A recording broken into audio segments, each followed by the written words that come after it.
Welcome everyone, this is मन्नत official YouTube channel. Superintendent examination के लिए आपको डिफरेंट क्लासेस देखने को मिलती हैं आईसर के अंदर जो एग्ज़ाम आपका कंडक्ट होना है।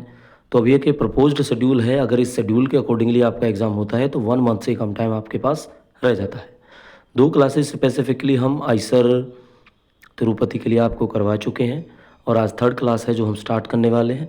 थर्ड क्लास में जो सिलेबस होगा वो डेफिनेटली आपका आईसर से रिलेटेड सिलेबस, एनआईटी से रिलेटेड सिलेबस जो होता है वो होगा।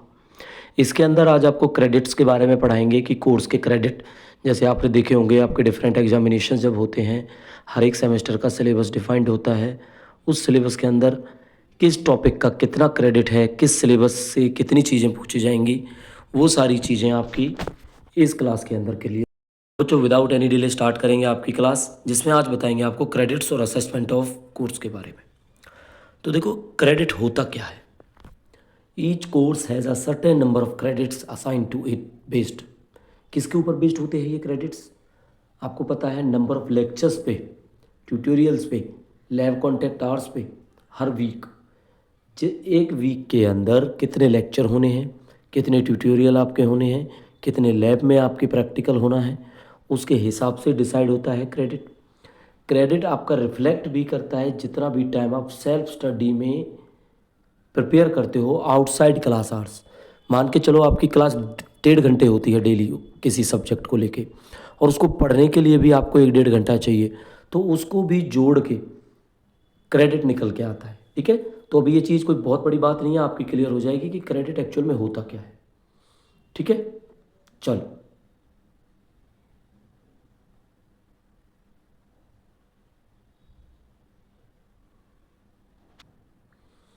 from a student perspective, 1 credit translates to about 2.5 hours of study per week included with contact hours and self study।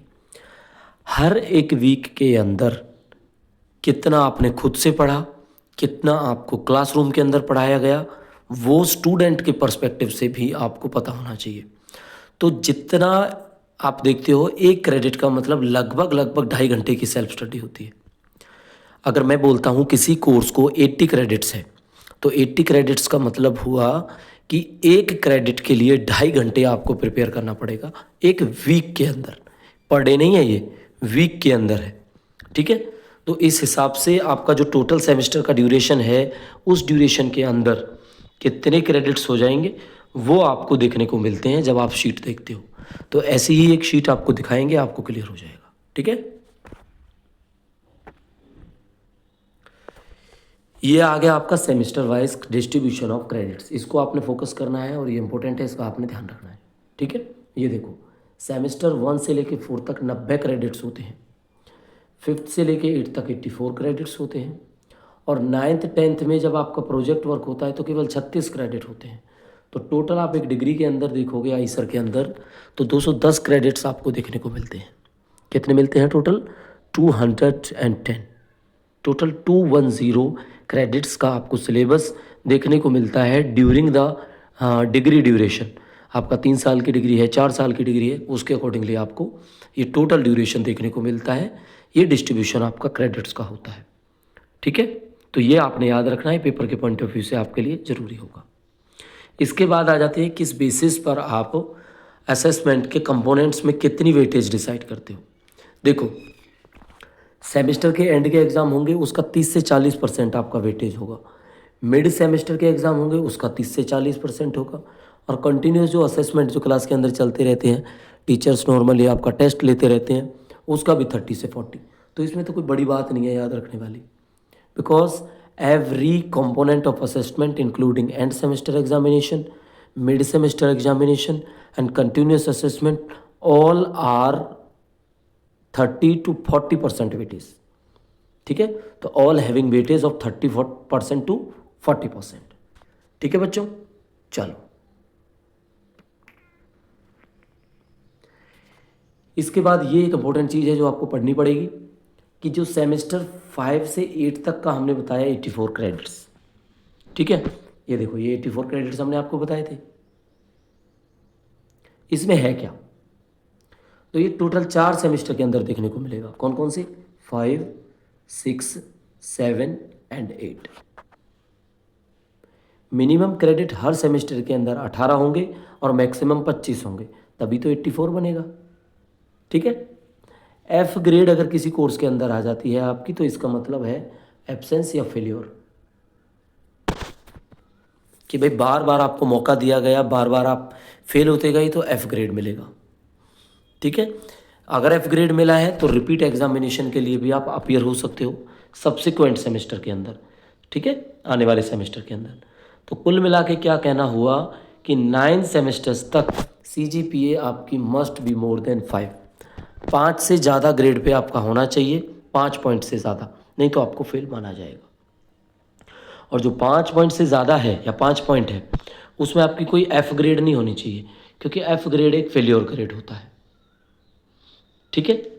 अब अगर किसी बच्चे को एफ ग्रेड आ जाता है तो उसका क्या प्रोविज़न है, उसको 1 साल एक्स्ट्रा टाइम मिल जाता है। ठीक है। 1 extra year allowed to clear F grade and और to improve the CGPA after the semester 8th। 8वें सेमेस्टर के बाद अगर आपको लगता है कि आपके मार्क्स हैं जो आपको एफ ग्रेड दिया गया है वो ठीक नहीं है, तो आप उसको इम्प्रूव कर सकते हो। आप उसके लिए इम्प्रूव नहीं करना चाहते और आप रीअपियर होना चाहते हैं तो रीअपियर भी हो सकते हैं। 1 साल का मैक्सिमम जो टाइम है आपको अलाउड कर दिया जाता है। ठीक है। अब जो ये 5वें से 8 से सेमेस्टर है ना, इसमें चॉइस देखो आप क्या होती है। बायोलॉजी है, केमिस्ट्री है, अर्थ है, क्लाइमेट साइंस है, मैथमेटिक्स है, फिजिक्स है। सेमेस्टर 5वें से और 6वें सेमेस्टर के अंदर स्टूडेंट्स को एटलीस्ट 2 डिसिप्लिन इनमें से चूज़ करने पड़ते हैं, अगर आईसर की बात करते हो तो। ठीक है। आईसर के अंदर कौन कौन से कोर्स करवाए जाते हैं वो भी हम बात करेंगे ज़रूर। ठीक है, क्योंकि वो भी हमारे सिलेबस के अंदर है।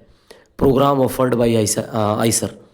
अभी तिरुपति एग्जामिनेशन के लिए पढ़ रहे हैं, कल को आपको पता है आईसर मोहाली का एग्जामिनेशन आपका होगा, तो आप बच्चों के ये काम आएगा। तो डेफिनेटली जितने भी बच्चे आईसर को फॉलो करते हैं, NIT को फॉलो करते हैं, वो ये क्लासेस ज़रूर देखना। अब एक हमारा सिलेबस में स्कॉलरशिप का भी टॉपिक है। अब स्कॉलरशिप में क्या है भाई, स्कॉलरशिप में साफ साफ लिखा है 5 साल का BSMS का डुअल डिग्री प्रोग्राम है। इसके अंदर बैचलर डिग्री और मास्टर डिग्री का BSMS का एग्जामिनेशन का है, जो 5 साल का डुअल डिग्री प्रोग्राम है, जिसमें लिमिटेड स्कॉलरशिप्स हैं जो KVPY और इंस्पायर स्कीम्स हैं जो गवर्नमेंट ऑफ इंडिया की, उनके तहत आपको दिया जाता है। अवार्ड ऑफ स्कॉलरशिप है जो कंटिन्यूटी में रहता है, टर्म एंड कंडीशंस होती हैं। मोर डिटेल्स के लिए ये साइटें आपको विजिबल हैं, आप इन पे जाके चेकआउट कर सकते हैं। ठीक है। अब एक सवाल आता है, जो ST के कैंडिडेट्स हैं उनके कौन कौन से कोर्सों के लिए जो है स्कॉलरशिप अवेलेबल होती है। तो देखो, आईसर के जितने भी इंस्टीट्यूट्स हैं, ऑल इंस्टीट्यूट्स के अंदर ऑल प्रोग्राम्स जो ऑफर्ड करता है आईसर, हर एक प्रोग्राम को स्कॉलरशिप के अंडर कवर किया जाता है अगर आप ST कैटेगरी के अंदर इनरोल होते हैं उस इंस्टीट्यूट के अंदर। ठीक है। तो ये बात आपके लिए इंपॉर्टेंट रहेगी।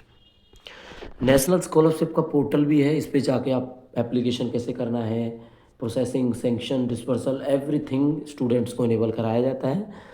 तो NSP पोर्टल पे, that is national scholarship portal, इस पे आपको कंप्लीट इन्फॉर्मेशन मिल जाती है।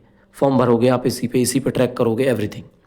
अब इसी पोर्टल का 2.0 भी इशू हुआ है, तो उसमें फ्रेश और रिन्यूअल जो एप्लीकेशंस मांगे हैं 25-26 के, ये आईसर की साइट पे विजिबल था, इसलिए हमने आपको बताया। ठीक है। तो every year national scholarship portal पर स्कॉलरशिप के लिए एप्लीकेशंस मांगे जाते हैं। आप चाहे फ्रेश अप्लाई करना हो, चाहे पुराने वाली स्कॉलरशिप को रिन्यू कराना हो, एवरीथिंग आप यहाँ पे कर सकते हैं। ठीक है बच्चों। तो देखो, ये बहुत बड़ी क्लास नहीं थी, छोटी सी क्लास थी, लेकिन इसके अंदर आप अपना सिलेबस देखोगे तो क्रेडिट सिस्टम के बारे में हमने आपको बताया, और इस क्लास के अंदर एक चीज़ और इम्पोर्टेंट थी, दैट इज स्कॉलरशिप, उसके बारे में बताया। ST कैंडिडेट है तो कितने प्रोग्राम्स ऑफर करता है आईसर जिसमें ST को स्कॉलरशिप प्रोवाइड की जाती है, तो हर एक डिसिप्लिन के अंदर ST कैंडिडेट्स को स्कॉलरशिप प्रोवाइड की जाती है आईसर तिरुपति के अंदर। ठीक है। बिकॉज ऑल आईसर्स आप देखोगे नेटसर के एक्ट 2017 को फॉलो करते हैं, दैट इज़ NIT एक्ट 2017। ठीक है। तो बच्चों, क्लास कैसी लगी, छोटी क्लास ज़रूर है, एज पर सिलेबस है, एज पर पैटर्न है आपके, तो कमेंट करके ज़रूर बताना। नेक्स्ट क्लास उस हिसाब से हम आपकी प्लान करेंगे, और कोई क्वेरी होती है आपकी तो हमारा व्हाट्सएप नंबर गिवन है, प्लीज़ व्हाट्सएप नंबर पे ही वॉइस मैसेज भेजें या चैट करें। कॉल प्लीज़ आप करना मत, कॉल अलाउड नहीं है व्हाट्सएप नंबर पर। तो मिलेंगे नेक्स्ट सेशन।